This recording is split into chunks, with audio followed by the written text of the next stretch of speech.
Welcome to Teja academy. మనం group 2 మెయిన్స్కి సంబంధించి ఏపీ హిస్టరీలో మనం శాతవాహన సామ్రాజ్యానికి సంబంధించినటువంటి వివిధ రాజుల గురించి మాట్లాడుతున్నాం. అందులో భాగంగా మనం దాదాపుగా ప్రముఖమైనటువంటి మొదటి 3 రాజుల గురించి మనం అధ్యయనం చేయడం జరిగింది. శాతవాహన సామ్రాజ్యంలోనే మొట్టమొదటి చక్రవర్తిగా మనం మాట్లాడుకోవడం జరిగింది. ప్రతి అంశాన్ని కూడా క్షుణ్ణంగా అధ్యయనం చేస్తేనే మనకు అర్థవంతంగా ఉంటుంది. మళ్ళీ చెప్తున్నా, ఎందుకంటే గ్రూప్ 2 ఏపీ హిస్టరీలో అవుట్ ఆఫ్ 75కు మనం దాదాపుగా 65 to 70 మార్క్స్ చేసేటువంటి సబ్జెక్ట్ కాబట్టి ఖచ్చితంగా క్షుణ్ణంగా అధ్యయనం చేసినట్టు చదవాల్సి ఉంటుంది. సరే, ముందుగా శాతవాహన సామ్రాజ్య స్థాపకుడుగా శ్రీముఖునికి పేరు ఉందని మాట్లాడుకున్నాం.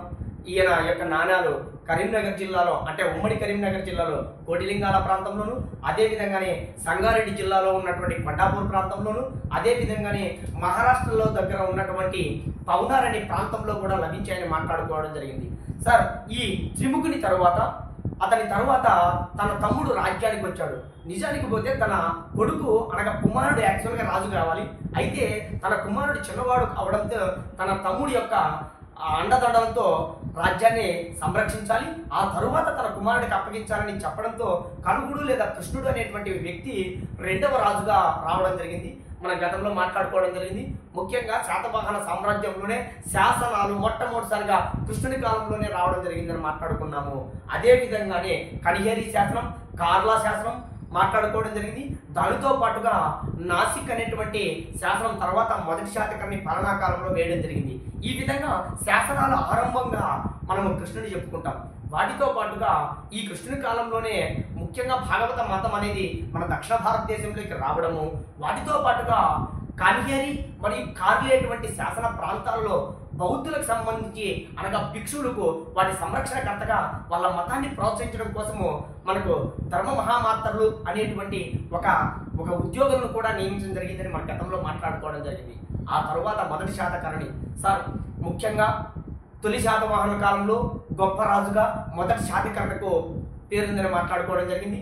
ఇతను మొట్టమొదటిసారిగా అశ్వమేధ యాగాలు, రాజసూయ యాగం, అనారంభని యాగం అని రకరకాల యాగాలు చేసి ముఖ్యంగా బ్రాహ్మణులకు అగ్రహారాలు అంటే భూములు దానం చేయడంతో పాటుగా అసలు గ్రామాలను కూడా దానం చేయడం జరిగింది. గోవులను, గుర్రాలను, దాదాపుగా 36,000 కర్షాపనాలను, 44,000 గోవులను కూడా దానం చేయడం జరిగిందని గతంలో మాట్లాడుకోవడం జరిగింది. ఈయనకు దక్షిణాపథపతి, అప్రహతి చక్ర, ఏకవీర, సూర వంటి బిరుదులు కూడా ఉన్నాయని, అస్మకాదీశ ఉన్నాయని గతంలో మాట్లాడుకోవడం జరిగింది. అదేవిధంగానే కళింగ ప్రాంతాన్ని పరిపాలిస్తున్నటువంటి కారవేరుడు ఈయన మీదకు దండయాత్ర చేయడం జరిగింది. ఈయన ఓడించడం జరిగిందని చుల్ల కళింగ జాతక అనేటువంటి ఒక శాసనం ద్వారా మనకు తెలుస్తోందని గతంలో మాట్లాడుకోవడం జరిగింది. ఆ తరువాత ఈ మొదటి శాతకర్ణికి భార్య అయినటువంటి దేవి నాగనిక, ఈమెనే వరదాయిని అని కూడా అంటారు. ఈమె ఏం చేసిందంటే తన కుమారుడి పాలనా కాలంలో నానాఘాట్ శాసనం వేయించింది. సార్, ఇవన్నీ ప్రాకృత భాషా శాసనాలే. తన కుమారుడైనటువంటి వేదసిరి లేదా పూర్ణోత్సంగుడు పాలనా కాలంలో దేవి నాగనిక అనేటువంటి వాళ్ళ భార్య ఏం చేసిందంటే నానాఘాట్ శాసనం వేయించిందని ఆయన గురించి పూర్తూ ఆ శాసనంలో స్పష్టంగా చెప్పిందని గతంలో మనం అధ్యయనం చేయడం జరిగింది. సార్, అక్కడ దాకా మనం గత వీడియోలో అధ్యయనం చేసాం. మరి ఇప్పుడు వేదసిరి తర్వాత, వేదసిరి గురించి పెద్దగా మనకు ఆ చరిత్రకారులకు ఆయన గురించి ఇంపార్టెన్స్ ఏమీ లభించలేదు. దాని తర్వాత రాజు 6వ రాజు 2వ శాతకర్ణి.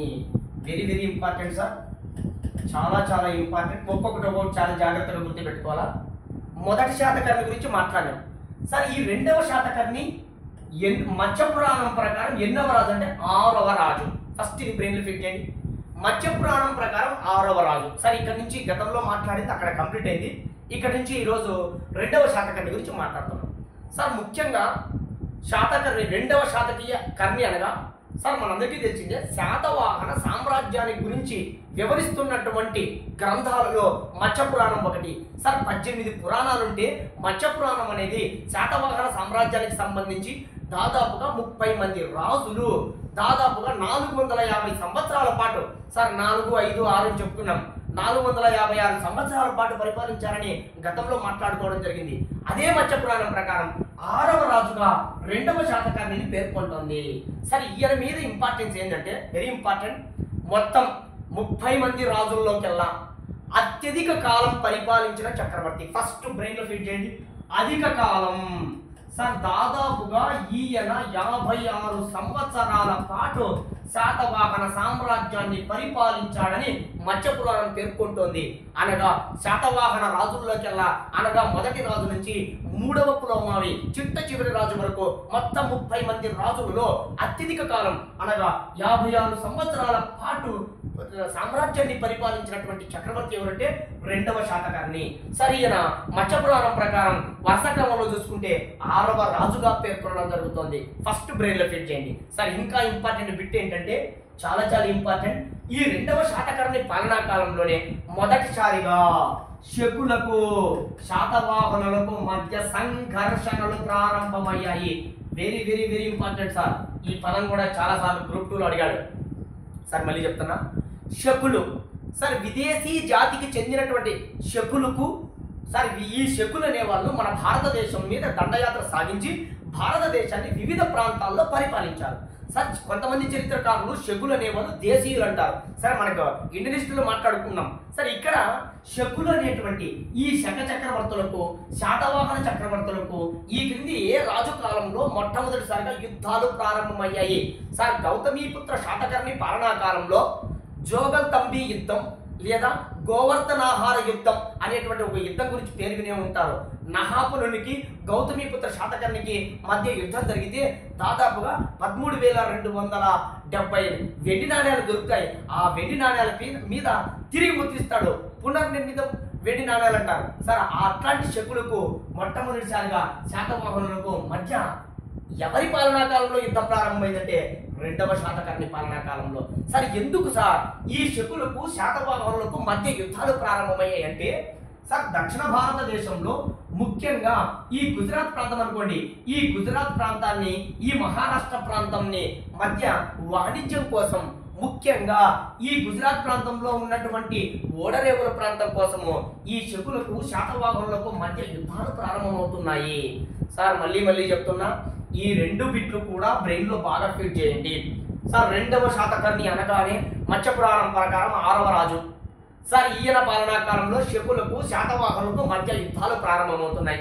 అసలు శకులకు శాతవాహనులకు ఎందుకు యుద్ధాలు ప్రారంభమవుతున్నాయి? సార్ గుజరాత్ ప్రాంతం కానీ మహారాష్ట్ర ప్రాంతంలో ఉన్నటువంటి ఓడరేవుల కోసం అనగా వాణిజ్యం కోసం ఈ పట్టణాల కోసం ముఖ్యంగా వాణిజ్య సంబంధాల విషయంలో ఈ శకులకు శాతవాహనులకు మధ్య సంఘర్షణలు ప్రారంభమైనాయి.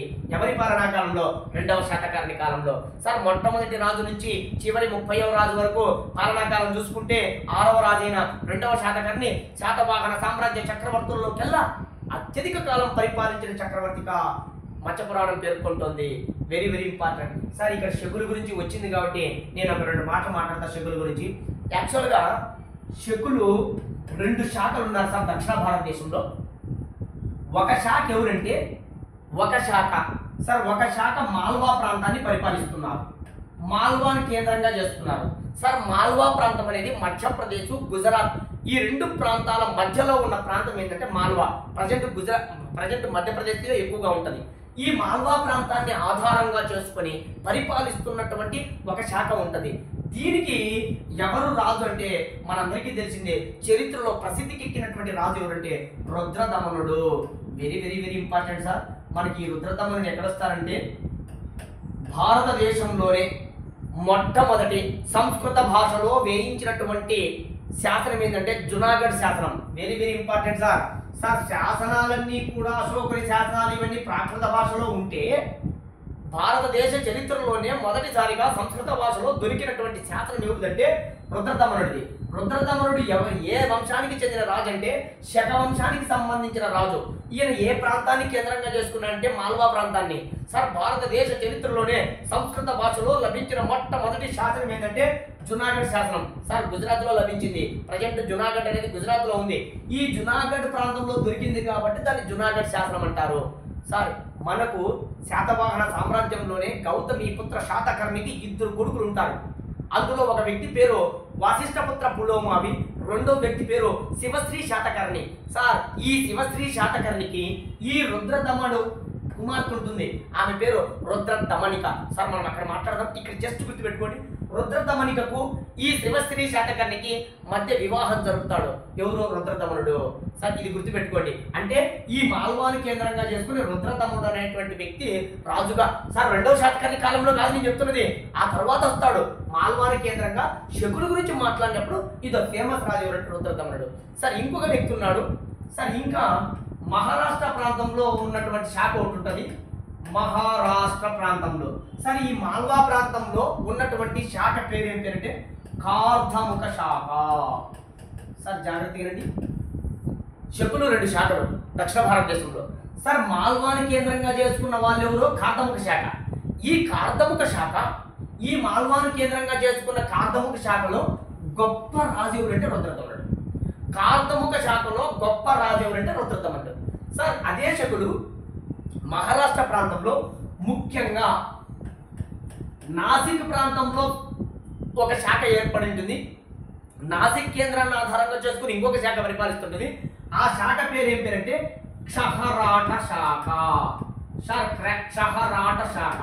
సార్ ఇక్కడ చూడండి, క్షహరాట శాఖ. ఈ క్షహరాట శాఖ ఫేమస్ చక్రవర్తి ఎవరంటే నహాపనుడు. నహాపనుడు very very very important sir. నహాపనుడు మనకు గుర్తుకొస్తాడు. గౌతమీపుత్ర శాతకర్ణికి క్షహరాట వంశ నిరవశేషకార అనే బిరుదు ఎందుకు తెలుసా? క్షహరాట వంశాన్ని నిర్మూలించిన చక్రవర్తి. సార్ క్షహరాట వంశంలో గొప్ప రాజు ఎవరు? నహాపనుడు. నహాపనుని జోగల్తంబి యుద్ధంలో ఓడించాడు. సార్ ఏం బ్రెయిన్లో ఫిట్ చెందండి, శకులు గుర్తుపెట్టుకోండి, విదేశీయులను గుర్తుపెట్టుకోండి. శకులకు శాతవాహనులకు రెండవ శాతకర్ణి పాలనా కాలంలో మొదటిసారిగా సంఘర్షణలు ప్రారంభమయ్యాయి. శకులు 2 శాఖలు, ఒకటి మాల్వాని కేంద్రంగా చేసుకున్నారు, 2 నాసిక్ కేంద్రాన్ని చేసుకున్నారు. సార్ మాల్వాని కేంద్రంగా చేసుకున్న వాళ్ళని ఏమంటారంటే కార్ధముఖ శాఖ అంటారు. వీళ్ళలో గొప్ప రాజు ఎవరంటే రుద్రదమనుడు. సార్ అదే విధంగానే నాసిక్ కేంద్రంగా చేసుకున్న శాఖను ఏమంటారంటే క్షహరాట శాఖ. దీనికి గొప్ప రాజు అంటే నహాపనుడు. ఆ తర్వాత కాలంలో ఈ మన పాత్రలు వస్తాయి. ఎక్కడ? గౌతమీపుత్ర శాతకర్ణి దగ్గర. ఇక్కడ శకుల దగ్గర ఒక జస్ట్ బ్రెయిన్ ఫిట్ చేయండి, జస్ట్ గుర్తుపెట్టుకోండి. సరే, ఇప్పుడు రెండవ శాతకర్ణి గురించి మాట్లాడుతున్నాం మనము. సార్ ఫస్ట్ రెండవ శాతకర్ణి ఈ శాసనాలు నాణ్యాలు ఎక్కడ బయటపడ్డాయంటే మాల్వా. సార్ రెండవ శాతకర్ణి నాణ్యాలు ఎక్కడ బయటపడ్డాయంటే మాల్వా ప్రాంతంలో. అంటే దీన్ని బట్టి ఏమర్థమవుతుంది మనకు? మాల్వా ప్రాంతాన్ని, సార్ యాక్చువల్గా మాల్వా ప్రాంతాన్ని మొదటి శాతకర్ణినే జయించాడు. అంటే మాల్వా ప్రాంతము మొదటి శాతకర్ణి నుంచి రెండవ శాతకర్ణి దగ్గర కూడా వచ్చింది అని దీన్ని బట్టి అర్థమవుతుంది.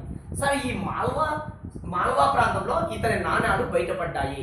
ఇంకా ఈ మాల్వా దగ్గరే బిల్సా శాసనం ఒకటి ఉంది సార్, బిల్సా శాసనం. సార్ ఈ బిల్సా శాసనం అనేది ఎవరిది అనేది, ఎవరి పాలనా కాలంలో వేశారనేది ఇప్పటి వరకు చరిత్రకారులు గుర్తించలేకపోతున్నారు. అయితే కొంతమంది చరిత్రకారులు ఈ బిల్సా శాసనం అనేది సార్ చరిత్రలో శాతవాహన సామ్రాజ్యంలో 27వ చక్రవర్తి అయినటువంటి యజ్ఞశ్రీ శాతకర్ణి పాలనా కాలంలో వేశారని నమ్మకం. కానీ చాలా మంది చరిత్రకారులు దీన్ని కొట్టిపారేశారు. ఈ బిల్సా శాసనం కరెక్ట్గా యజ్ఞశ్రీ శాతకర్ణి వేశాడు అని చెప్పలేకపోతున్నారు. కానీ ఈ బిల్సా శాసనంలో రెండవ శాతకర్ణి గురించి పేర్కొన్నారు. సార్ మళ్ళీ చెప్తున్నా, బిల్సా శాసనం అనేది రెండవ శాతకర్ణికి సంబంధించినది కాదు. ఇది మ్యాక్సిమం యజ్ఞశ్రీ శాతకర్ణి పాలనా కాలంలో వేయించిన ఒక శాసనం అనుకోండి. ఈ శాసనంలో రెండవ శాతకర్ణి గురించి ప్రస్తావించడం జరిగింది. సార్ ఈ మాల్వాలో నాణ్యాలు లభించాయి. ఎవరివి? రెండవ శాతకర్ణి. సార్ ఈ మాల్వాలో లభించిన ఈ నాణ్యాల మీద ఏముందంటే రనో సిరి శతకనిక. రేపు ప్రశ్న అడుగుతాడు సార్ ఖచ్చితంగా. శాతవాహనాల మీద అద్భుతమైన పరిజ్ఞానం కలిగి ఉంటే మీకు 15 మార్కులు గ్యారంటీ ఏపీఎస్టీలో. సార్ ప్రతి బిట్టు కీలకమే, గుర్తుపెట్టుకోండి. సార్ ఇక్కడ చూడండి, మాల్వా ప్రాంతంలో నాణ్యాలు లభించాయి. ఎవరికి లభించాయి? రెండవ శాతకర్ణివి. సార్ మాల్వా ప్రాంతంలో లభించినటువంటి నాణ్యాల మీద ఏముందంటే ఇదో ఉంది, రనోసిరి శతకనిక అనేటువంటి పేరుతో నాణ్యాలు బయటపడ్డాయి. రేపు ఎగ్జామ్ హాల్లో ఇదే అడుగుతాడు. రనోసిరి శతకనిక అనేటువంటి పేరుతో మాల్వా ప్రాంతంలో ఈ క్రింది ఎవరి నాణ్యాలు బయటపడ్డాయి? రెండవ శాతకర్ణి. సార్ 2 రనో. సార్ ఇక్కడ ఇంకో బిరుదు కూడా ఉంది, చాలా చాలా ఇంపార్టెంట్, బ్రెయిన్లో ఫీడ్ చేయండి సార్. రనోసిరి శతకనిక రెండవ శాతకర్ణి అని గుర్తుపెట్టుకోండి. అదే విధంగా ఈయనకు ఒక బిరుదు ఉంది సార్, బిరుదు. సార్ మరి ఇది బిరుదు కాదా అంటే ఇది బిరుదు కాదని చక్రవర్తుల అభిప్రాయం. ఈయనకే ఇంకొక పేరు రణోసిరి శతకనిక అన్న ఒకటే, రెండవ శాతకర్ణి అన్న ఒకటే అని పేరు. సార్ ఈయనకున్న బిరుదు ఏంటంటే రాజన్యశ్రీ శాతకర్ణి లేదా రాజన్యశ్రీ. ఎన్ని ఇంపార్టెంట్ ఉన్నాయి చూడండి సార్. సార్ రెండవ శాతకర్ణి అనగానే మీకు రా గుర్తుకురాని రా, రణోసిరి శతకనిక అన్న ఒకటే, రెండవ శాతకర్ణి అన్న ఒకటే. కానీ ఈయనకున్న బిరుదు ఏంది రాజన్యశ్రీ. బిరుదులు వెరీ వెరీ ఇంపార్టెంట్ సార్. అప్రతిహతి చక్ర, దక్షిణాపతపతి, ఏకవీర, ఏకశూర, అశ్మకాదీశ మొదటి శాతకర్ణికి. సార్ ఇక్కడ చూడండి రణోసిరి శతకనిక అన్న ఒకటే, రెండవ శాతకర్ణి అన్న ఒకటే. ఈయనకున్న బిరుదు పేరు సార్ బిరుదు అన్నప్పుడు రాజన్యశ్రీ, రాజన్యశ్రీ శాతకర్ణి అవసరంలే, జస్ట్ రాజన్యశ్రీ గుర్తుపెట్టుకోండి. Very very very important sir. రెండవ శాతకర్ణి మీద చాలా బిట్లు ఉన్నాయి. రెండవ శాతకర్ణికి ఒక సేనాధిపతి ఉంటాడు. ఆయన పేరు ఏంటంటే వాసిష్ఠపుత్ర ఆనంద, వాసిష్ఠిపుత్ర ఆనంద. ఇది కూడా అడిగినటువంటి ప్రశ్నే, very very important sir. Sir మనకు వాసిష్ఠపుత్ర పులోమావి అనే పేరు వినే ఉంటారు, మళ్ళీ మాట్లాడదాం. ఇక్కడ చూడండి వాసిష్ఠపుత్ర ఆనంద అనేటువంటి, ఇంకా ఏమంటారంటే ఈయన ఆనందుడు అంటారు. ఈ వాసిష్ఠపుత్ర ఆనంద అనేటువంటి సేనాధిపతి ఏం చేశాడంటే సార్ వెరీ ఇంపార్టెంట్, ఈయన ఈ సేనాధిపతి ఈ వాసిష్ఠపుత్ర ఆనంద అనేవాడు ఏం చేశాడంటే భారతదేశంలోనే అశోకుని శాసనాలలో, అశోకుని స్తూపాలలో, సార్ అశోకుడు దాదాపుగా ఎన్నో స్తూపాలను కట్టించడం జరిగింది. అందులో ఒక స్తూపం ఏంటంటే మధ్యప్రదేశ్లో ఉన్నటువంటి స్తూపాలన్నింటిలో పెద్దదైనటువంటి సాంచీ స్తూపము. Sir very very very important. ఇట్లాంటి మీద ప్రశ్నలు అడుగుతాడు. రాజకీయ చరిత్ర మీద తక్కువ అడగచ్చు కానీ ఖచ్చితంగా సామాజిక అంశాలు, సాంస్కృతిక అంశాల మీద ప్రశ్నలు ఎక్కువగా ఉంటాయి. సార్ ఇక్కడ చూడండి రెండవ శాతకర్ణి పాలనా కాలంలో రెండవ శాతకర్ణికి ఒక సేనాధిపతి ఉంటాడు. ఆయన పేరు వాసిష్ఠపుత్ర ఆనంద.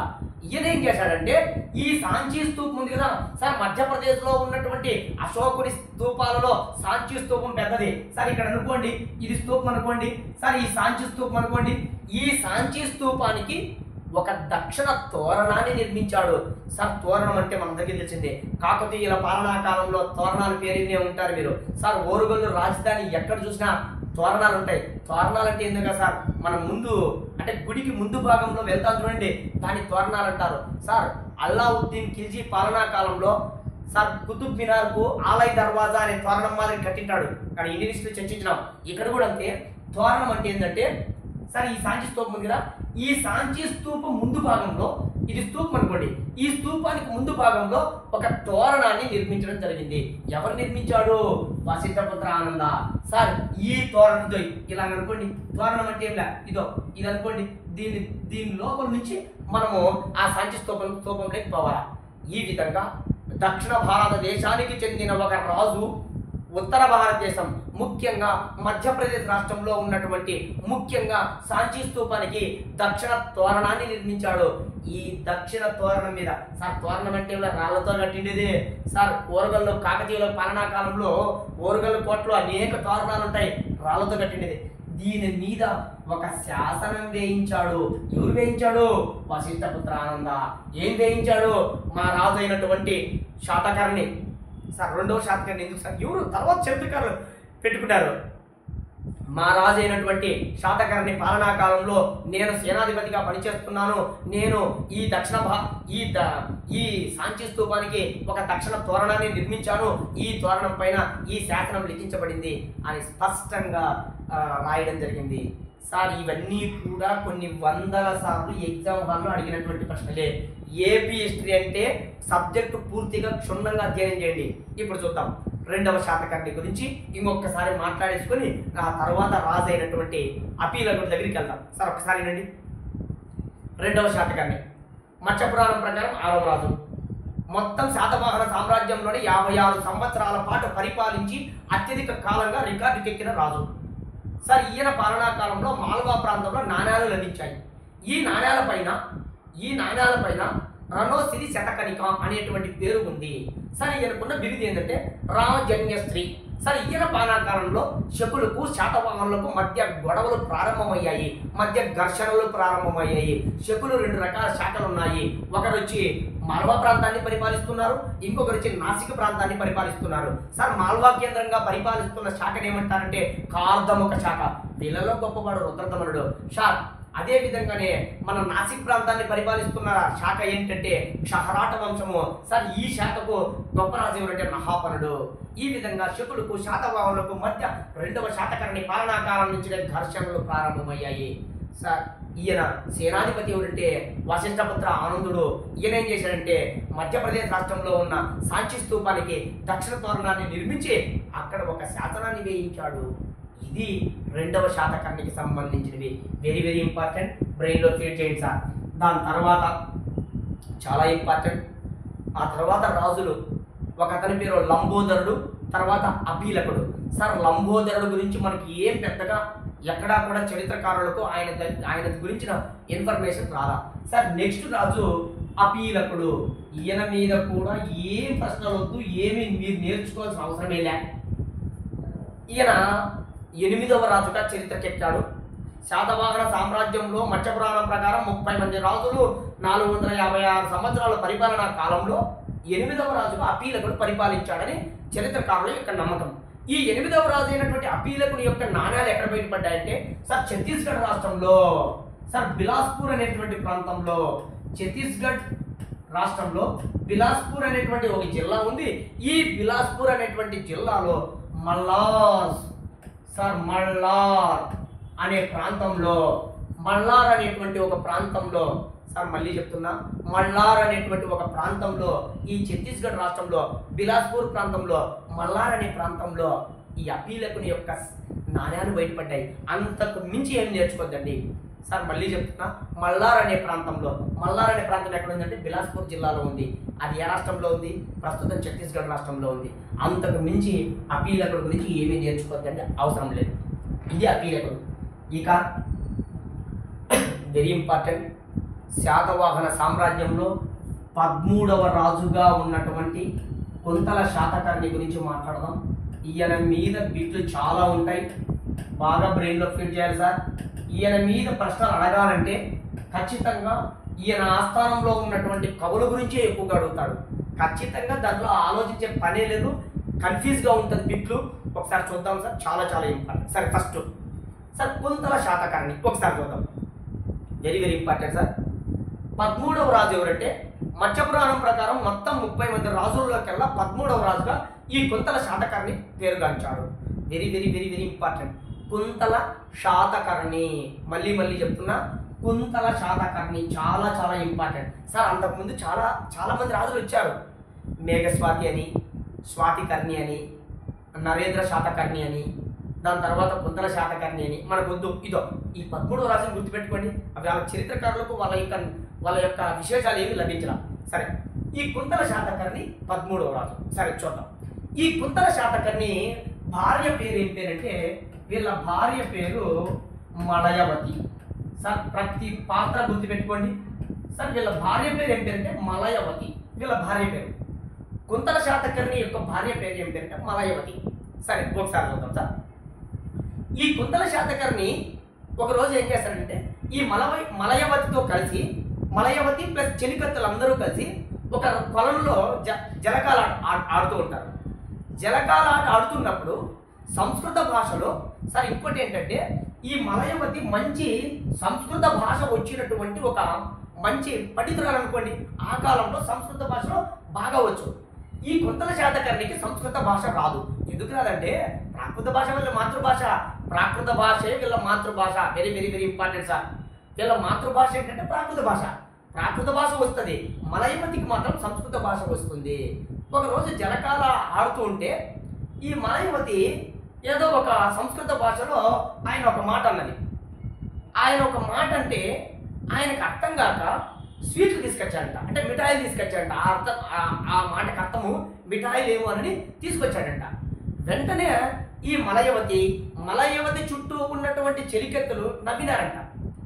దీన్ని అవమానంగా భావించాడు కుంతల శాతకర్ణి. ఈ కుంతల శాతకర్ణి ఒక్కసారిగా తన భార్య చుట్టూ ఉన్న చెలికెత్తలు ఆ మాటకు ఈయన తెచ్చిన స్వీటుకు ఆమె చెప్పిన పదానికి ఈయన తెచ్చిన స్వీటుకు పొంతన లేకపోవడం వల్ల వాళ్ళు ఒక్కసారిగా నవ్వడంతో ఈయనకు అవమాన భారం అయిపోయింది. వెంటనే అవమానం తట్టుకోలేక తన రాజ్యానికి వచ్చి, అనగా తన మామూలుగా సభా మందిరానికి వచ్చి, ఈ కుంతల శాతకర్ణి పాలనా కాలంలో 3 కవులు ఉన్నారు సార్. ఆ 3 గుర్తుపెట్టుకోవాలా. సరే, వచ్చేసి చాలా బాధపడుతూ ఉన్నాడంట. ఆ బాధపడే క్రమంలో ఈ కుంతల శాతకర్ణి దగ్గర ఉన్నటువంటి 3 కవులు తన ఆస్థాన పండితులు. Very very important sir. అందరూ బ్రెయిన్లో ఫిట్ చేయాలా, అందరినీ గుర్తుపెట్టుకోవాల్సిందే. చాలా చాలా ఇంపార్టెంట్. అందులో ఒక వ్యక్తి పేరు ఏం పేరంటే చాలా ఇంపార్టెంట్, బాగా బ్రెయిన్లో ఫిట్ చేయాలి. గుణాఢ్యుడు సార్. ఒక్కొక్క పాత్ర చాలా చాలా ఇంపార్టెంట్ అనుకో సార్, చాలా చాలా ఇంపార్టెంట్. మళ్ళీ చెప్తున్నా, ఈ రాజకీయ చరిత్ర గురించి వీటి గురించి ఎక్కువ ప్రశ్నలు ఉంటాయి. గుణాఢ్యుడు సార్. ఒక అతని పేరు ఏం పేరంటే గుణాఢ్యుడు. మళ్ళీ చెప్తున్నా, గుణాఢ్యుడు సార్. రెండవ వ్యక్తి పేరు ఏం పేరంటే శర్వవర్మ సార్. శర్వవర్మ. వీళ్ళ పాత్రలు చాలా చాలా ఇంపార్టెంట్. ఇంకొక అతని పేరు వాత్సాయనుడు. వాత్సాయనుడు సార్. వీళ్ళు 3 పేర్లు గుర్తుపెట్టుకోండి. వీళ్ళు 3 కుంతల శాతకర్ణి పాలనా కాలంలో ఉన్నటువంటి 3 ఆస్థాన పండితులు. వీళ్ళలో ఒక వ్యక్తి పేరు ఏం పేరంటే గుణాఢ్యుడు. రెండో వ్యక్తి పేరు ఏం పేరంటే శర్వవర్మ. మూడో వ్యక్తి పేరు వాత్సాయనుడు. ఇలా రాసుకోండి సార్. ప్రశ్నలు ఖచ్చితంగా శాతవాహన సామ్రాజ్యం అంటే వీళ్ళ 3 మీద ప్రశ్న లేకుండా ఉండదు సార్. మళ్ళీ చెప్తున్నా, జాగ్రత్తగానండి. సరే, ఈ గుణాఢ్యుడు సార్ ఒక్కసారిగా కుంతల శాతకర్ణి పాలనా కాలంలో కుంతల శాతకర్ణి జలకాలాడలో తన భార్య మలయవతి నవ్వుకోవడంతో వెంటనే వచ్చి సభామందిరానికి వచ్చి వాళ్ళ 3 పిలిపించాడు. పిలిపించి గుణాఢ్యుడు, శర్వవర్మ, వాత్సాయనుడు పిలిపిస్తే, ఈ పిలిపించే క్రమంలో ఆయన చాలా బాధపడుతూ, నాకు మీలో ఎవరైనా 6 నెలల్లో సంస్కృత భాష నేర్పిస్తారా? నాకు వీలైనంత తొందరలో సంస్కృత భాష నేర్పిస్తే నేను నా భార్యతో సంస్కృత భాషలో మాట్లాడాలి, చాలా ఫీల్ అయ్యాను నేను అంటే. వెంటనే గుణాఢ్యుడు ఏం చేస్తాడంటే, అయ్యా మీరు చెప్తున్నట్టు 6 నెలల పాలనా కాలంలో, అంటే జస్ట్ 6 నెలల్లో మీకు సంస్కృత భాష నేర్పించడం అనేది అసలు అసాధ్యము. సంస్కృత భాష అనేది చాలా చాలా అద్భుతమైన భాష. ఆ భాషలో పట్టు సాధించి ఆ భాషలో మాట్లాడాలంటే కనీసం అంటే దాదాపుగా 2 నుంచి 5 సంవత్సరాల కాలం పడుతుంది. కానీ మీకు 6 నెలల పాలనా కాలంలోనే, జస్ట్ 6 నెలల కాలంలో నేర్పించడం అనేది అసాధ్యమని గుణాఢ్యుడు ప్రకటిస్తాడు. వెంటనే శర్వవర్మ రాజా, గుణాఢ్యుడు చెప్పింది తప్పు. నేను మీకు 6 నెలల్లోనే సంస్కృత భాష నేర్పిస్తా అని ప్రకటించగా, గుణాఢ్యుడు ఏం చేస్తాడంటే, అయ్యా శర్వవర్మ, నువ్వు ఆత్రపడి 6 నెలల్లో నేర్పిస్తానంటున్నావు, ఎలా నేర్పిస్తావంటే నీకు అనవసరం. ఒకవేళ నేను 6 నెలల్లో రాజుగారి కానీ సంస్కృత భాష నేర్పిస్తే, రాజుగారు అంటే కుంతల శాతకర్ణికి నేర్పిస్తే రాజ్య బహిష్కారం చేసుకుంటావా, నువ్వు రాజ్యం నుంచి వెళ్ళిపోతావా అని శర్వవర్మ ఏం చేస్తాడంటే ఆయనతో గుణాఢ్యుడితో మాట్లాడతాడు. వెంటనే గుణాఢ్యుడు కూడా, నువ్వు రాజుకు కానీ 6 నెలల్లో సంస్కృత భాష నేర్పిస్తే నేను రాజ్యం నుంచి బయటికి వెళ్ళిపోతాను అని సవాల్ విసురుతాడు. ఈ సవాలును సార్ మళ్ళీ చెప్తున్నా, ఇప్పుడు నేను చెప్తాంటే సవాలంతా సార్ ఎవరు చెప్పినారు సార్ మనకు?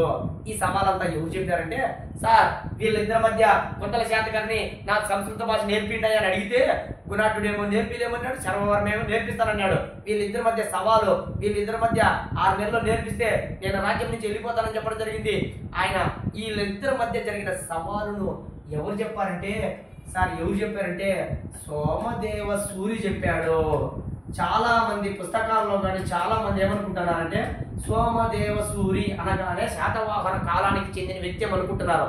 సార్ సోమదేవ సూరి 11వ శతాబ్దానికి చెందిన వ్యక్తి, ఇది గుర్తుపెట్టుకోండి. సోమదేవ సూరి 11వ శతాబ్దానికి చెందిన వ్యక్తి. వీళ్ళ గురించి మాట్లాడుతున్నది మనం వీళ్ళ గురించి మాట్లాడుతున్నది క్రీస్తు పూర్వం 1వ శతాబ్దం గురించి. కానీ ఈయన ఎవరు? 11వ శతాబ్దానికి. ఈ మధ్య కాలంలో సార్ క్రీస్తు శకం 1వ శతాబ్దానికి చెందిన వ్యక్తి, క్రీస్తు శకం 11వ శతాబ్దానికి చెందిన వ్యక్తి సోమదేవ సూరి సంస్కృత భాషలో రచించిన గ్రంథమే కథాసరిత్సాగరం. సార్ ఏంటో కూడా చెప్తా, జస్ట్ మీరు వినండి. కథాసరిత్సాగరం. ఈ కథాసరిత్సాగరంలో సార్ జాగ్రత్తగా వినండి. సోమదేవ సూరి రచించినటువంటి సంస్కృత భాషలో రచించినట్టు సంస్కృత భాషలో రచించినటువంటి కథాసరిత్సాగరం అనేటువంటి గ్రంథములో ఈ గుణాఢ్యునికి ఈ శర్వవర్మకు మధ్య జరిగిన సంభాషణ సవాలు గురించి స్పష్టంగా పేర్కొనడం జరిగింది. ఈ గ్రంథాన్ని ఆధారంగా చేసుకునే మన చరిత్రకారులు కొంతల శాతకర్ణి పాలనా కాలంలో వీళ్ళిద్దరి మధ్య గొడవలు ప్రారంభమయ్యాయి అని తెలుసుకున్నారు. సరే సార్, మరి చూద్దాం ఒకసారి. మరి ఈ శర్వవర్మ ఏం చేశాడు చూద్దాం సార్. వీళ్ళిద్దరి మధ్య గొడవలు ఎవరు చెప్తారు? సోమదేవ సూరి చెప్తాడు. ఏ శతాబ్దంలో? 11వ శతాబ్దంలో. ఆయన రచించిన గ్రంథం ఏంది? కథాసరిత్సాగరం. సార్ ఈ గ్రంథం ఏ భాషలో ఉంది? సంస్కృత భాషలో ఉంది. సార్ ఒకసారి జాగ్రత్తగా వినండి. మరి శర్వవర్మ ఏం చేశాడు చూద్దాం సార్. 6 నెలల కాలంలో ఈ రాజు ఎలాగైనా సంస్కృత భాష నేర్చుకోవాలని చెప్పి సంస్కృత భాషలో ఒక నిఘంటువు తయారు చేశాడు సార్. ఒక డిక్షనరీ తయారు చేశాడు సార్. డిక్షనరీ అంటే మనకు తెలుసు సార్. ఇప్పుడు ఇంగ్లీష్లో ఉన్న డిక్షనరీ తెలుగులో ఉంటుంది కదా. ఇంగ్లీష్ పదాలకు తెలుగులో డిక్షనరీ ఉంటుంది కదా, సులభంగా నేర్చుకోవచ్చు కదా మనం ఇంగ్లీష్లో. అదే విధంగానే సంస్కృత భాషలో మొట్టమొదటిసారిగా ఒక డిక్షనరీ తయారు చేశాడు. రాజు సులభంగా నేర్చుకోవాలా, 6 నెలల్లో నేర్చుకోవాలా అని చెప్పి రాజు కోసం సపరేట్గా ప్రత్యేకంగా సంస్కృత భాషలో ఒక నిఘంటువు తయారు చేశాడు సులభంగా 6 నెలల్లో నేర్చుకోవడానికి. ఆ నిఘంటువు పేరే కాతంత్ర వ్యాకరణం. Very very very important sir. ఎన్నిసార్లు అడిగాడు. ఇండియన్ హిస్టరీలో కూడా ఇంపార్టెంట్, సివిల్ సర్వీస్లో కూడా అడిగారు సార్. శాతవాహన సామ్రాజ్యము సివిల్ సర్వీస్లో ఎందుకు అడుగుతారంటే, శాతవాహన సామ్రాజ్యం దక్షిణ భారతదేశంలో ఒక పెద్ద సామ్రాజ్యం. ఇది మొదటి దక్షిణ భారతదేశ సామ్రాజ్యంగా వర్ధిల్లింది సార్. దేశ చరిత్రలోనే అత్యధిక సంవత్సరాలు పరిపాలించిన సామ్రాజ్యం శాతవాహన సామ్రాజ్యం. కాబట్టి సివిల్ సర్వీస్లో కూడా అడిగారు సార్. మళ్ళీ చెప్తున్నా, శర్వవర్మ రచించిన గ్రంథం ఏంటి? కాతంత్ర వ్యాకరణం. మళ్ళీ చెప్తున్నా, ఈ కాతంత్ర వ్యాకరణం అనేది సంస్కృత భాష యొక్క నిఘంటువు, డిక్షనరీ. 6 నెలల్లో ఈ గ్రంథాన్ని చూసి మన కొంతల శాతకర్ణి ఏం చేశాడంటే అద్భుతంగా సంస్కృత భాష నేర్చుకున్నాడు. నేర్చుకోవడమే కాదు వెరీ వెరీ ఇంపార్టెంట్ సార్. అప్పటి వరకు తన రాజ్యంలో ప్రాకృత భాష ఉండేది, ఏది? రాజభాష. కానీ కుంతల శాతకర్ణి పాలనా కాలం నుంచి రాజభాష సంస్కృతమైంది సార్. కొన్ని వందల సార్లు గ్రూప్ 2 మెయిన్స్ అడిగాడు. ఈ కింది ఎవరి పాలనా కాలంలో సంస్కృత భాష రాజభాష అయింది సార్? అంతకుముందు రాజభాష అయింది ప్రాకృత భాష. కానీ కుంతల శాతకర్ణి సంస్కృత భాష నేర్చుకుంటానే సంస్కృత భాష మీద ఉన్న మమకారంతో ఏం చేశాడు? కాతంత్ర వ్యాకరణం అనే గ్రంథాన్ని ఆధారంగా చేసుకుని సంస్కృత భాష నేర్చుకుని సంస్కృతాన్ని రాజభాషగా ప్రకటించాడు. Very very very important. తర్వాత గుణాఢ్యుడు ఏమయ్యాడో చూద్దాం సార్. మరి కాతంత్ర వ్యాకరణం అనేటువంటి గ్రంథాన్ని ఆధారంగా చేసుకుని కుంతల శాతకర్ణి 6 నెలల కాలంలోనే సంస్కృతాన్ని బాగా నేర్చుకున్నాడు. వెంటనే గుణాఢ్యుడు ఏం చేశాడంటే రాజ్యం నుంచి బహిష్కరణ చేశాడు సార్. మళ్ళీ చెప్తున్నా, ఈ విధంగా వీళ్ళిద్దరి మధ్య సంభాషణ వల్ల రాజ్య బహిష్కరణ చేసినటువంటి వ్యక్తి గుణాఢ్యుడు. ఈ కథ అంతా ఎవరు చెప్తారు? కథాసరిత్సాగరం సార్. ఎవరు రచించారు? సోమదేవ సూరి సార్. ఎన్నో శతాబ్దానికి చెందినవాడు? 11వ శతాబ్దానికి చెందినవాడు. ఇక్కడ పిక్లింగ్గా ఉన్నాయి సార్. గుణాఢ్యుడు రచించిన గ్రంథం ఏంటి సార్? గుణాఢ్యుడు ఎప్పుడు రచించాడు? ఆయన ఉన్నప్పుడే, కొంతల శాతకర్ణి రాజ్యంలో ఉన్నప్పుడే ఆయన రచించిన గ్రంథం ఏంటంటే కొన్ని వందల సార్లు అడిగింటాడు సార్. గుణాఢ్యుడు అనగానే బృహత్ కథ.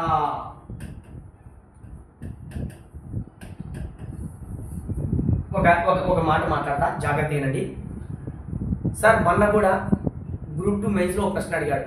ఏం ప్రశ్న అన్నాడంటే, గుణాఢ్యుని బృహత్ కథ సంస్కృత భాషలో రచించడం జరిగింది సార్. ఒకే ఒక లైను, దాంట్లో తప్పును గుర్తించమన్నాడు. తప్పదే సార్. Tricky bits. మన వాళ్ళందరూ ఏం చేశారంటే, గుణాఢ్యుడు కనపడుతున్నాడు, బృహత్ కథ కనపడుతుంది, ఇంకేం లేదు సార్, నాకు ఏది అవసరం లే, సంస్కృత భాష అనే మాట ఇచ్చాడు సార్. మళ్ళీ చెప్తున్నా, గుణాఢ్యుడు రచించినటువంటి గ్రంథం పేరు బృహత్ కథ. ఈ బృహత్ కథ అనేటువంటి గ్రంథము సార్ వెరీ వెరీ ఇంపార్టెంట్, పైశాచి ప్రాకృతంలో ఉంది. ఇది బిట్టు సార్. పైశాచి ప్రాకృతం ఏంది సార్? పైశాచి ప్రాకృతం సార్. మళ్ళీ చెప్తున్నా, ప్రాకృత భాషలోనే సార్. ఇప్పుడు తెలుగు భాష ఉంది, మన తెలుగు భాష ఉంది సార్. నేను ఈ మాట మాట్లాడితే మీకు అర్థమవుతుంది. మన తెలుగు భాష అంటేనే మన మాండలికం వేరుగా ఉంటుంది సార్. మనం మాట్లాడే తెలుగే. ఇప్పుడు చూడండి, రాయలసీమ యాస వేరుగా ఉంటుంది. అంటే ఒక రకమైన మామూలుగా ఒక రకమైన భాష లాంగ్వేజ్తో యాసగా ఉంటుంది రాయలసీమ. తెలంగాణ ప్రాంతం లాంగ్వేజ్ వేరుగా ఉంటుంది. తెలుగు భాష వాళ్ళు మాట్లాడేది తెలంగాణ ప్రాంతం. సార్ కోస్తాలో అయితే నిజంగా ఒక్కొక్క జిల్లాకు ఒక్కొక్క మాండలికం ఉన్నట్టుంటుంది. సార్ గోదావరి జిల్లాలో వాళ్ళు తూర్పు గోదావరి, పశ్చిమ గోదావరి జిల్లాలో వాళ్ళు ఒక రకమైన తెలుగు భాష యాసతో మాట్లాడతారు. ఉత్తరాంధ్ర వాళ్ళు ఒక రకమైన భాషతో మాట్లాడతారు. సార్ దక్షిణాంధ్ర వాళ్ళు ఒక రకమైన భాషతో మాట్లాడతారు. రాయలసీమ ప్రాంతంలో కర్నూలు ప్రాంతం కానీ కడప ప్రాంతం కానీ ఒక రకమైన భాషతో మాట్లాడతారు. చిత్తూరు ప్రాంతం వాళ్ళు ఒక రకమైన భాష, అనంతపురం భాష ఒక రకమైన యాసతో మాట్లాడతారు. సార్ భాష మాత్రం తెలుగే, కానీ మాండలికం వేరుగా ఉంది. సార్ మాండలికం అంటే ఏమి లేదు, ఒక్కొక్క ప్రాంతంలో ఒక భాషలోనే సపరేట్గా మాట్లాడే దాన్ని మాండలికం అంటాం. సార్ ఇక్కడ కూడా దేశంలోనే ప్రాకృత భాష మనందరికీ తెలిసిందే, కానీ ప్రాకృతంలో రకరకాల మాండలికాలు ఉన్నాయి సార్. ఉదాహరణకు మీకు చిన్న ఎగ్జాంపుల్ చెప్తానండి. అశోకుడు శాసనాలని ప్రాకృత భాషలో ఉన్నాయి. ఏం శాసనాలు? మగధ శాసనంలో ఉన్నాయి. సార్ మగధ ప్రాంతంలో ప్రాకృత భాష మాట్లాడే వాళ్ళు ఉన్నారంట. దానికి ఆ మాండలికానికి ఏం పేరు వచ్చిందంటే మగధి ప్రాకృతం. సార్ ఇంకోటి చెప్తా, సౌరసేన ప్రాకృతం ఉంటుంది. సార్ సౌరసేన ప్రాకృతం. సార్ మధుర, ఉత్తరప్రదేశ్లో మధుర ఉంది, దాన్ని సౌరసేన అంటాం. ఆ ప్రాంతంలో మాట్లాడే భాషను ఏమంటామంటే సౌరసేన ప్రాకృతం అంటాం. సార్ ఇంకోటి ఉంది సార్, జైనులు 12 పవిత్ర అంగాలు ఉన్నాయి కదా, వాటిని అర్ధమాగధి భాషలో రాసింటారు. సార్ అర్ధమాగధి భాష అంటే అర్థం ఏంది?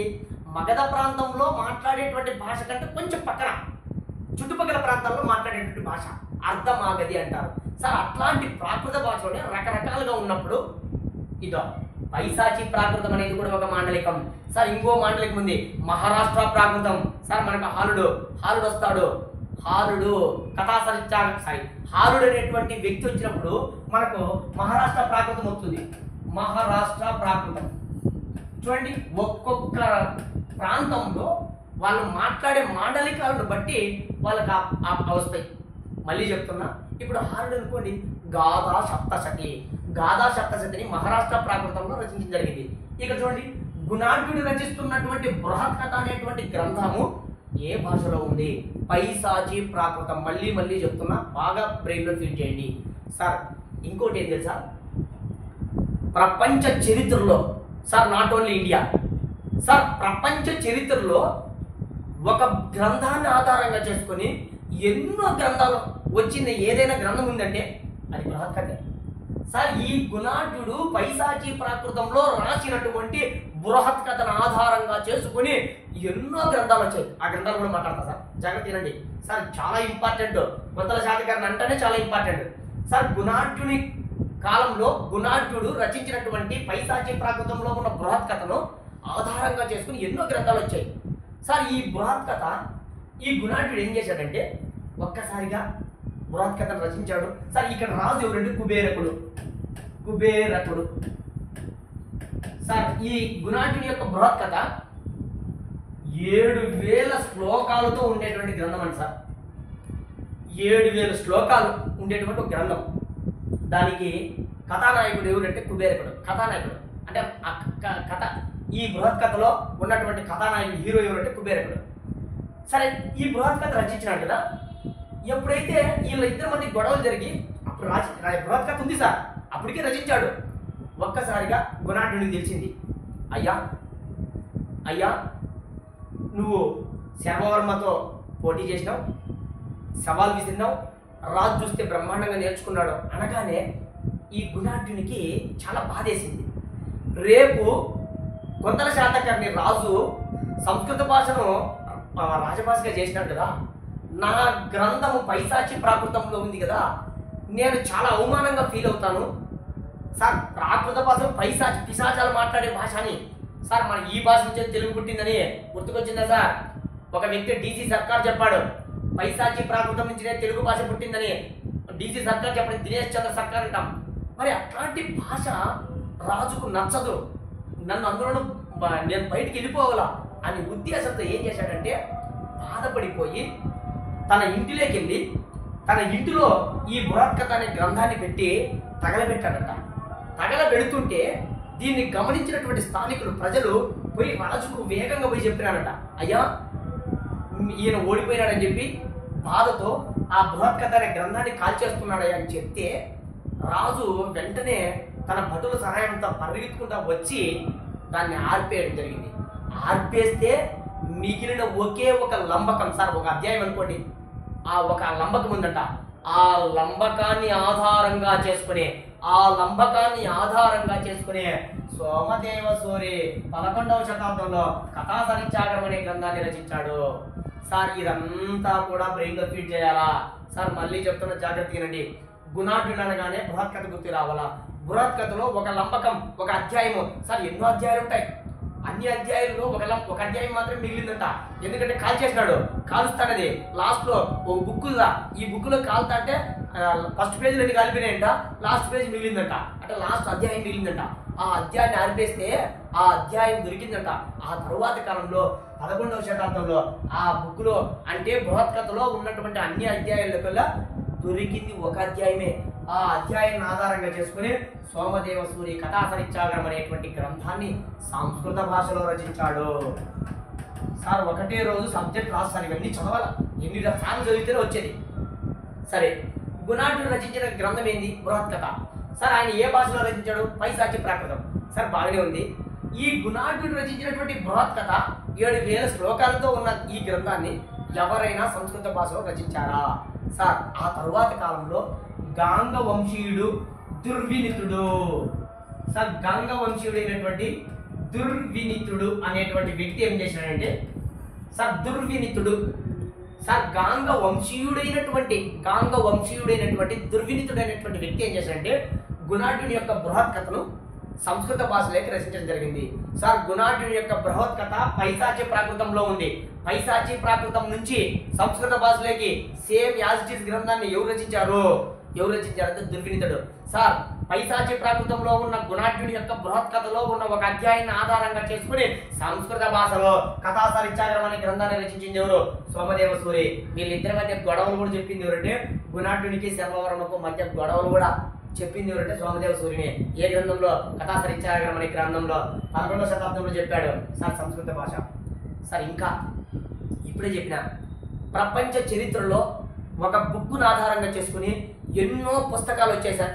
అసలు ఈ పుస్తకమే వాళ్ళకు స్ఫూర్తి సార్, ఈ పుస్తకమే వాళ్ళకు ఆధారం. చూడండి, ఒక చిన్న పుస్తకము ఆల్రెడీ కాలిపోయిన పుస్తకం నుంచి ఎన్ని పుస్తకాలు వచ్చాయి ఇప్పుడు ఒకసారి మాట్లాడుకున్నాం.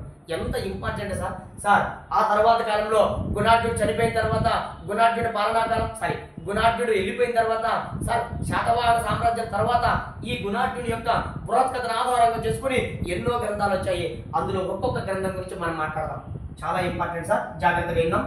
సార్ మొట్టమొదటిసారిగా బృహత్ కథను ఆధారంగా చేసుకుని బృహత్ సంహిత. సార్ నేను ఇలా రాస్తాను, మీరు ఇలానే గుర్తుపెట్టుకోవాల్సిందే. సార్ చూద్దాం. బృహత్ సంహిత, బృహత్ కోశం, బృహత్ శ్లోకం, బృహత్ సంహిత, బృహత్ కథ, బృహత్ కోశము, బృహత్ శ్లోకము. చూడండి, నెక్స్ట్ బృహత్ కథ మంజరి. సార్ అన్నీ కూడా కన్ఫ్యూజ్ వే, మళ్ళీ చెప్తున్నా, గుర్తు ఎట్లా పెట్టుకోవాలో చెప్తా.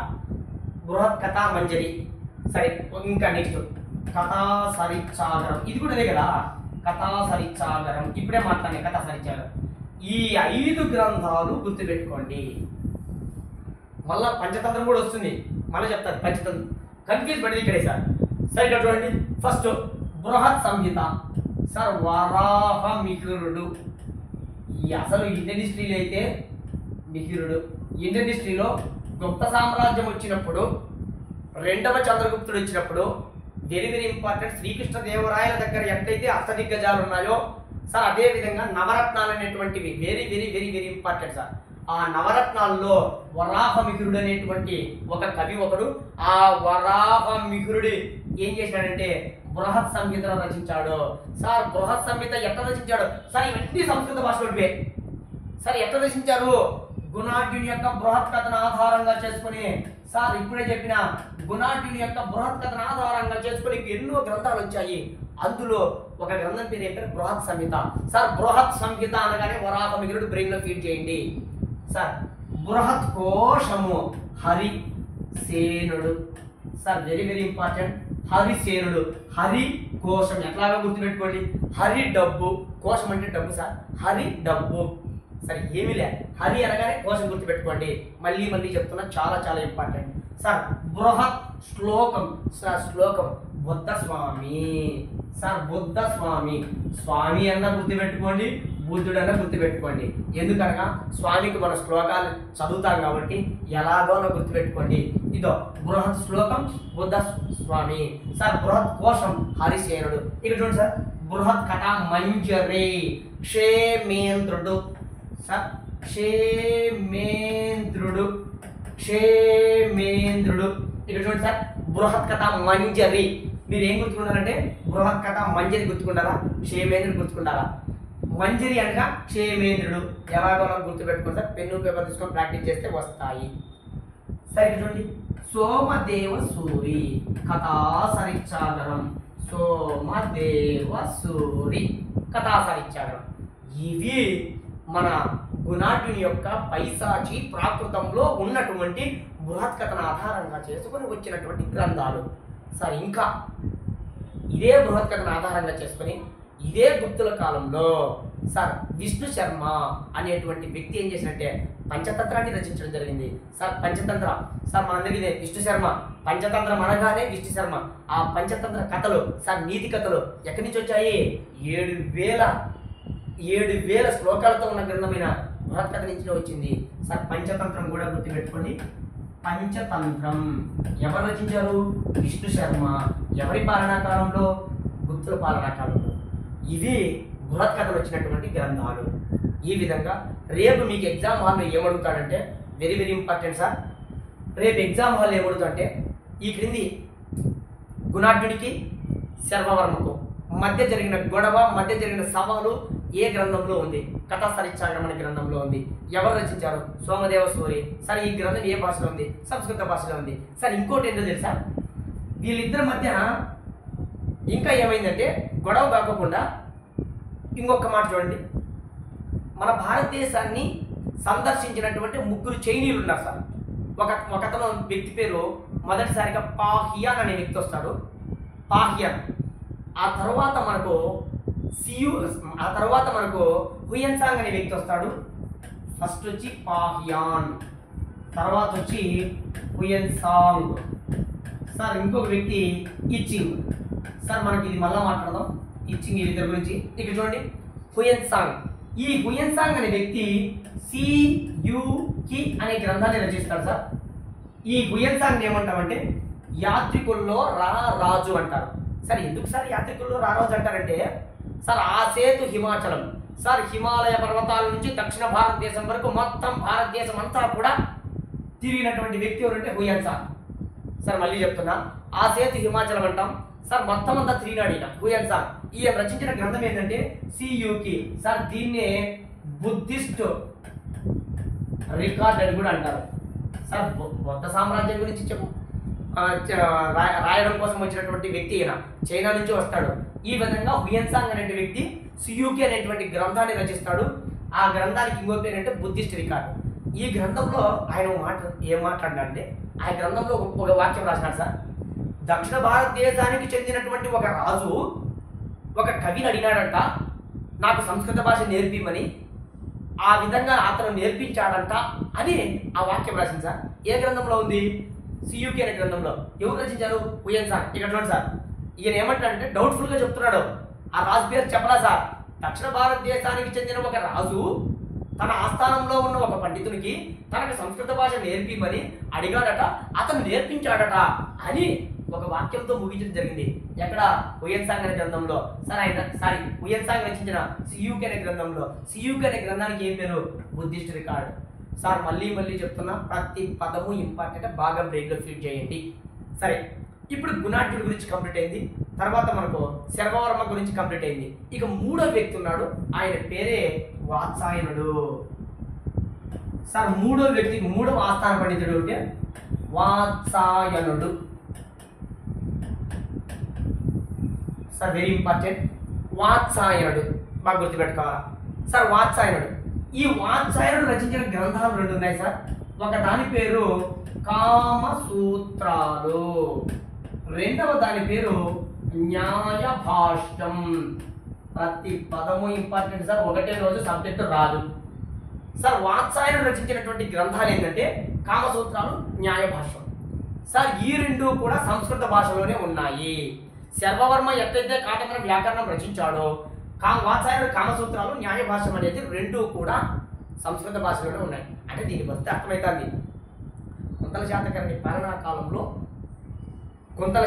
పాలనా కాలంలో సంస్కృత భాషకు ఎనలేని ప్రాధాన్యత ఉంది. అందుకే సంస్కృత భాషకు స్వర్ణయుగంగా కుంతల శాతకర్ణి పాలనా కాలాన్ని పేర్కొంటారు. సరే చూద్దాం సార్. ఈ వాత్సాయనుడి యొక్క కామసూత్రాలు, న్యాయభాష్యం. సార్ ఈ వాత్సాయనుడి యొక్క కామసూత్రాల ప్రకారం ఈ కుంతల శాతకర్ణికి కొంచెం కామ కోరికలు ఎక్కువగా ఉన్నాయని సార్ ఇవన్నీ వాత్సాయనుడు కామసూత్రాలు చెప్తున్నాడు. సార్ కామసూత్రాలు అనేటువంటి గ్రంథంలో ఈ వాత్సాయనుడు చెప్తున్నాడు మా రాజైనటువంటి కుంతల శాతకర్ణికి కామ కోరికలు ఎక్కువగా ఉన్నాయని తన భార్య అయినటువంటి మలయవతితో కరీర్త అనేటువంటి సార్ ఈ కరీర్త అనేది ఏంటంటే ఒక కామ క్రీడ అనుకోండి. సార్ ఈ కరీర్త అనేటువంటి కామ క్రీడలో ఈ మలయవతిని చంపేయడం జరిగింది అని కామసూత్రాల్లో చెప్పడం జరుగుతుంది. సార్ ఇక్కడ జాగ్రత్త రండి. వాత్సాయనుడు రచించినటువంటి సంస్కృత భాషలో ఉన్న కామసూత్రాలు అనేటువంటి గ్రంథంలో మా రాజు అయినటువంటి కుంతల శాతకర్ణికి కామ కోరికలు ఎక్కువగా ఉన్నాయని తన భార్య అయినటువంటి మలయవతితో కరీర్త అనేటువంటి కామక్రీడలో పాల్గొంటుండగా కరీర్త అనే క్రీడ వల్ల మలయవతి చనిపోయింది అని ఎక్కడ రచించడం జరిగిందంటే కామసూత్రాలు అనేటువంటి గ్రంథంలో. సార్ వెరీ వెరీ ఇంపార్టెంట్, బాగా బ్రెయిన్లో ఫీడ్ చేయాలి. కామసూత్రాలు. సార్ ఈ కామసూత్రాలు అనేటువంటి గ్రంథాన్ని యశోధరుడు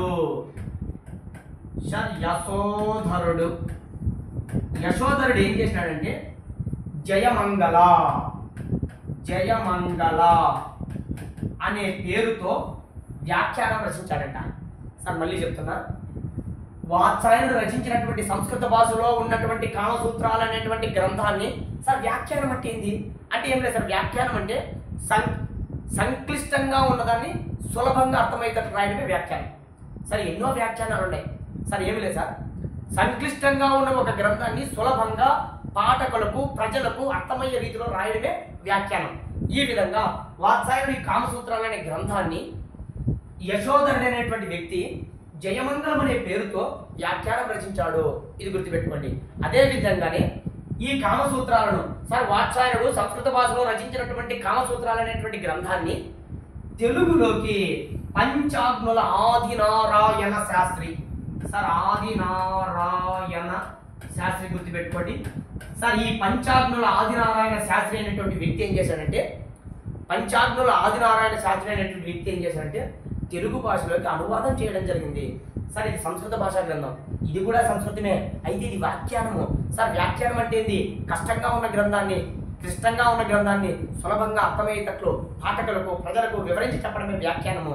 అందులో భాగంగా యశోధరుడు జయమంగళం అనే పేరుతో ఈ కామసూత్రాలను వ్యాఖ్యానం రాయడం జరిగింది. సార్ ఈ కామసూత్రాలను ఈ వాత్సాయనుడు రచించినటువంటి కామసూత్రాలను తెలుగులోకి అనువాదం చేసింది ఎవరు? ఆదినారాయణ శాస్త్రి. పంచాగ్నుల ఆదినారాయణ శాస్త్రి. 1కి 2 సార్లు జాగ్రత్తగా అర్థం చేసుకోండి. ఇది వాత్సాయనుడికి సంబంధించింది. సరే ఇంకా ఉంది. సరే ఈయనకు ఒక బిరుదు ఉంది. కుంతల శాతకర్ణికి ఉన్నటువంటి బిరుదు విక్రమార్క.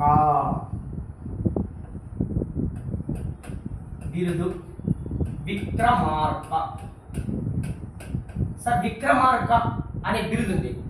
సార్ చరిత్రకారులు ఏమంటారంటే ఉజ్జయినిని కేంద్రంగా చేసుకుని, సార్ ఉజ్జయిని పేరు వినే ఉంటారు సార్, దీనిని అవంతి అని కూడా అంటారు సార్. అవంతి అన్న ఒకటే, ఉజ్జయిని అన్న ఒకటే. సార్ ఈ ఉజ్జయినిని కేంద్రంగా చేసుకుని విక్రమార్కుడు అనేటువంటి ఒక రాజు పరిపాలిస్తున్నాడు. నిజానికి పోతే ఆ విక్రమార్కుడు ఒకటే, చరిత్రలో కుంతల శాతకర్ణి ఒకటే. సార్ చరిత్రలో కుంతల శాతకర్ణికే విక్రమార్క అనే బిరుదుంది. ఆ విక్రమార్క అనేటువంటి బిరుదున్న వ్యక్తి ఎవరో కాదు, కుంతల శాతకర్ణి. కొంతమంది చరిత్రకారుల నమ్మకం లేదు, కుంతల శాతకర్ణి వేరు, ఈయన కేవలం బిరుదు మాత్రమే ఉంది. విక్రమార్కుడు అనేటువంటి రాజు ఉజ్జయిని కాలంలో ఉన్నాడు. సార్ ఈ విక్రమార్కుడు అనే రాజే విక్రమ శకాన్ని ప్రారంభించాడు. సార్ విక్రమ శకం ఏంటో తెలుసా? క్రీస్తు శకం 57. Sir very very very important. 57ను విక్రమ శకం అంటారు. సార్ మళ్ళీ చెప్తున్నా, విక్రమ శకం అంటే సార్ క్రీస్తు పూర్వం. సార్ క్రీస్తు పూర్వం సార్ క్రీస్తు పూర్వము 57 సార్ క్రీస్తు శకం కాదు, క్రీస్తు పూర్వం 57ను విక్రమ శకం అంటారు. సార్ మళ్ళీ చెప్తున్నా, 1కి 2 సార్లు జాగ్రత్తగా గుర్తుపెట్టుకోండి. ఇక్కడ క్రీస్తు పూర్వం 57ను విక్రమ శకంగా పేర్కొంటారు. క్రీస్తు శకం కాదు, క్రీస్తు పూర్వమే విక్రమ శకం. సార్ ఈ శకాలు కూడా మనందరికీ తెలిసిందే. ఏమిలే, ఒక రాజు పట్టాభిషేకమైనటువంటి సంవత్సరాన్ని మ్యాక్సిమం శకంగా పేర్కొంటారు. ఇప్పుడు ఒక చిన్న ఎగ్జాంపుల్ చూడండి. విక్రమ శకం మనము 57 అని చెప్తున్నాము. శాలివాహన శకం సార్, శాలివాహన శకం ఉదాహరణకు క్రీస్తు శకం 78వ సంవత్సరం. సార్ గౌతమి పుత్ర శాతకర్ణి సామ్రాజ్యానికి వచ్చిన సంవత్సరం అని కొంతమంది చరిత్రకారుల అభిప్రాయం. లేదు, కనిష్కుడే ఈ శకాన్ని, కనిష్కుడి వల్ల ఈ శకానికి పేరు వచ్చిందని కొంతమంది చరిత్రకారుల అభిప్రాయం. సరే మనకి ఏమున్నా విక్రమ శకం గుర్తుపెట్టుకోండి. సరే ఇంకొక శకం చెప్తున్నా, 319 నుంచి 320. సరే నినిస్టులో వస్తుంది. గుప్త సామ్రాజ్య చక్రవర్తి మొదటి చంద్రగుప్తుడి పాలనా కాలంలో చంద్రగుప్త శకం వస్తుంది. సార్ దాని తర్వాత మనకు హర్షవర్ధనుడు. సార్ ఇండియన్ హిస్టరీలో చిట్ట చివరి హిందూ రాజు క్రీస్తు శకం 606 647 మధ్య పాలనా కాలంలో ఉన్నటువంటి చక్రవర్తి 606లో ఉన్నటువంటి స్థానేశ్వరుని కేంద్రంగా చేసుకుని రాజు అవుతాడు 606. సార్ అదే విధంగానే ఇలాహీ శకం అని ఉంటుంది 1556 ఇండియన్ హిస్టరీలో వస్తుంది. అక్బర్ 2వ పానిపట్టు యుద్ధం తర్వాత 1556లో అక్బర్ పట్టాభిషేకం అవుతాడు, అది ఇలాహీ శకం. సరే మనకి ఇవి గుర్తుపెట్టుకోకపోయినా పర్లేదు, ఇది గుర్తుపెట్టుకోండి. క్రీస్తు పూర్వం 57వ సంవత్సరాన్ని మనం ఏం చేస్తున్నామంటే ఏమంటున్నామంటే విక్రమ శకంగా పేర్కొంటున్నాము. సరే ఎందుకు సార్ విక్రమ శకం అంటున్నామంటే ఈ విక్రమ శకం అనేది విక్రమార్కునికే బిరుదు. సార్ ఈ విక్రమార్కుని ఎవరికి బిరుదు ఉందని కొంతల శాతకర్ణి. సార్ తర్వాత కాలంలో కొంతల శాతకర్ణి పాలనా కాలం తర్వాత రాజులు మనం తర్వాత అధ్యయనం చేద్దాం. సార్ ఈ రోజు చెప్పిన ప్రతి బిట్టు ఇంపార్టెంటే. సార్ కొంతల శాతకర్ణి పాలనా కాలం అనగానే సంస్కృత భాష గుర్తుకు రావాలా, ఈయన ఆస్థానంలో ఉన్న 3 కవులు గుర్తుకు రావాలా, విక్రమ శకం గుర్తుకు రావాలా, ఈయన బిరుదు గుర్తుకు రావాలా, విక్రమార్కుని బిరుదు గుర్తుకు రావాలా, ఈయన భార్య పేరు మలయవతి గుర్తుకు రావాలా, కరీర్తి క్రీడ గుర్తుకు రావాలా, ఇంకా వీళ్ళ ఆస్థానంలో ఉన్న 3 కవులు గుర్తుకు రావాలా. ప్రతి బిట్టు ఇంపార్టెంట్. పెన్ను పేపర్ తీసుకొని బాగా ప్రాక్టీస్ చేయండి. ఆ తర్వాత మనకు మొదటి కులోమావి తర్వాత హారడు గురించి మనం అధ్యయనం చేద్దాం. Okay, thank you.